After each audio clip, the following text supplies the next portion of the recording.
Next question. Yes, sir. Hello. Thank you for being in Southern California today, Mr. McClellan. I'm an ardent Ron Paul Republican, so I kind of am against the neoconservative hijacking of our government. And I just looked at the index of your book, and I didn't see neoconservative mentioned once, nor did I see the Office of Special Plans mentioned. You'd said it was a permanent campaign. Well, I talk about the neoconservative influence on the president in terms of some of the key advisors that were encouraging him. And, you know, the president has to accept responsibility for Iraq. But go ahead, I'm sorry. Yeah, well, you referred to it as the Vulcans. I just saw that. Yeah. But the actual word neoconservative isn't mentioned once in index, at least. What I wanted to ask you, were you familiar with James Bamford? He's the most respected intelligence author, writer in America, and his book, A Pretext for War? Yes, I'm familiar with it. I haven't read it. But... Yeah, well, I'm going to give you a copy tonight. Okay. Thank you. And also the Walton Mersheimer. I'll read it. No, my pleasure, too. And the Walton Mersheimer book, the esteemed professors from the University of Chicago, John Mearsheimer and Stephen Walt, who wrote the book, The Israel Lobby and U.S. Foreign Policy. It was a bestseller last September. The bottom line to both books is it wasn't a permanent campaign that pushed us into the Iraq War. It was a deliberate deception by these neoconservatives, Likudnik neoconservatives, who wanted to secure the realm for Israel. It wasn't.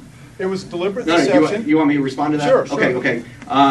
There's certainly a strong neoconservative influence that was pushing things along. But I don't think that there was some conspiracy where you had people like Colin Powell sitting in a room saying, let's go out and deliberately deceive the American people. But that actually plays into the point you make, actually plays into the permanent campaign culture about these forces on each side that push you to do some of these things too. Now, the president is the one who made the decision, and he has to accept that responsibility. But I do talk about the influence of those advisors and those neoconservative thinkers. Just a quick follow-up. Colin Powell, you just mentioned, right? It's not a conspiracy, because it's an open conspiracy. There's a book coming out by a friend in D.C., Dr. Steven Snagosky. It's called The Transparent Cabal. It's out there. The press didn't. I just don't understand where you're coming from. I don't hold that view. Colin Powell, I'll finish because there's a lot more questions to come from other people, and I want to respect that.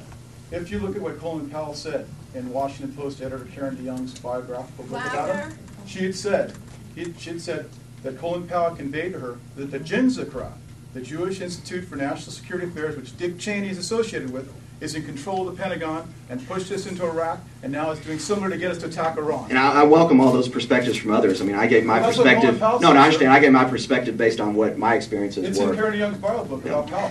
No, I understand. Go ahead.